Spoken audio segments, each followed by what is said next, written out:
Hello, everybody. I hope all of y'all are having a good day today.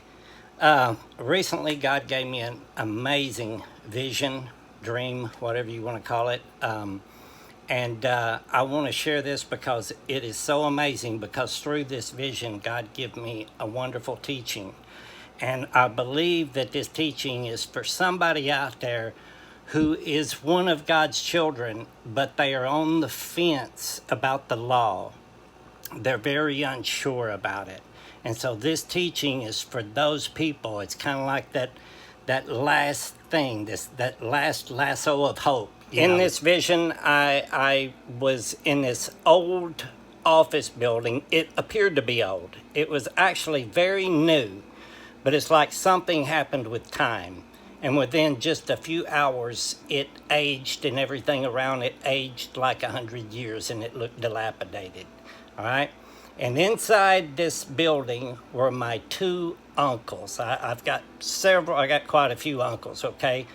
But these two uncles in particular, at this moment in time, are not getting along, okay? They have enmity between them. And I was just, having casual conversation with both of them, and they didn't really agree on much, but there was one thing that they agreed on 100%.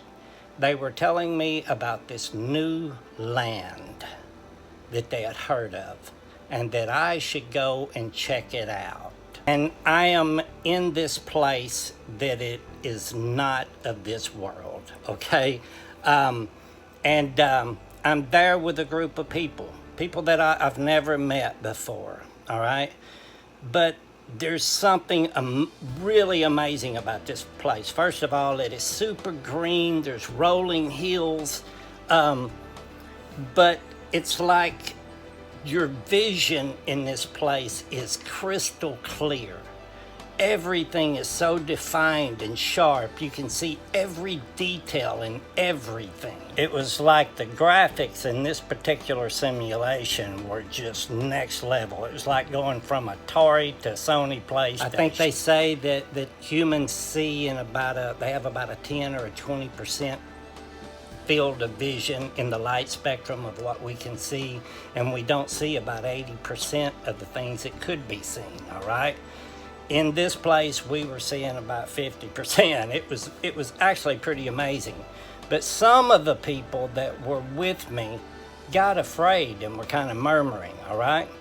But there was myself and this other dude, this other guy. I have no idea who he is. I've never seen him before, at least not in this world or this life. And he and I kept going. And as we were going, we were noticing that there was nothing in this place that was artificial. I mean, there was no evidence of humans ever being there, or any kind of beings that build, all right, and make things out of right angles and things like that, okay? Everything was natural. And what was really cool was there was these like pre-grown homes for humans. You could tell they were for humans, but they were like hanging from these trees like fruit. It's like, how a flower, in the seed, the flower has everything in its genetic code to grow that flower. And it's like these homes, these dwellings for humans, it was like they were seeds and they were grown. They were all natural. There was nothing artificial about them, but they were perfect for humans to live in. This other dude and myself, we were like just in awe of the place. And then we kept going, and the next thing we notice is that we're in like this field. But the field is like enclosed. The whole top of it is enclosed by overgrowth, flowers, vegetation, and everything. And then there was like these, I call them plant beings, because they were plants, but they were conscious and probably a lot smarter than we were, all right? They had this glow from inside them, these buds of them. It's almost like they were a cube or made in these funky shapes. They were the only thing in the place that had right angles with it. And but they were absolutely beautiful. And then we started noticing, we were looking at each other, and we started like sweating out of our pores and our noses, and just, it's like we could smell ourselves, like we smelled bad. And we were like, man, what's going on? These plant beings or whatever they were drawing everything out of us that was toxic, like preservatives, additives in foods and stuff like that, heavy metals from injections and things like that. All of this stuff was coming out of us, and we were like, oh, okay, I understand what's happening now. And what these plant beings would do is like that, you know how plants, they take in carbon monoxide and then they put out oxygen. Well, what these things were doing is like they were drawing out all the negative things, anything negative or toxic that came in that was not natural. These things would suck it out and would convert it to good energy instead of bad energy. Everything that was unnatural, everything that was artificial, they would purify it. And we didn't really think that we had that much stuff in us, but we did. All right, and then I woke up. That was it. And this right here is where folks need to really listen up, those who are on the fence post about the law, keeping the law of Moses. All right, first of all, always remember Jeremiah 8:8.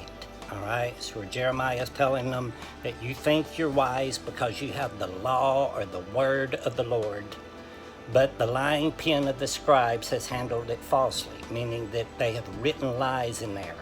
They have added human laws, all right, fleshly laws, all right.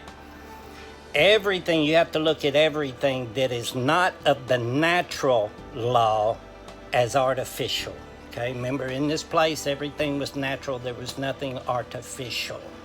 The spiritual man rests in the spirit. The carnal flesh man always wants to build something. Remember, that's what Cain did. He was the first one to build a city. He was the carnal man. In Romans chapter 2, verses 14 and 15, it's written that those who by nature do what is right, the righteous requirements of the law, show that they are of God. They do by nature, okay? They're the ones that are loving their neighbors as themselves. Remember, this is the fulfillment of the law is to love your neighbor as yourself and love God with all your heart, mind, and soul, all right? If you truly love your neighbor, you're not going to want to kill him. You're not going to covet the things he has, all right? You're going to be a different person because love is alive within you. God is alive within you, all right? So you're going to love. That is natural. That's what we're all born with. But we get in this place and we start layering us with all these ideologies.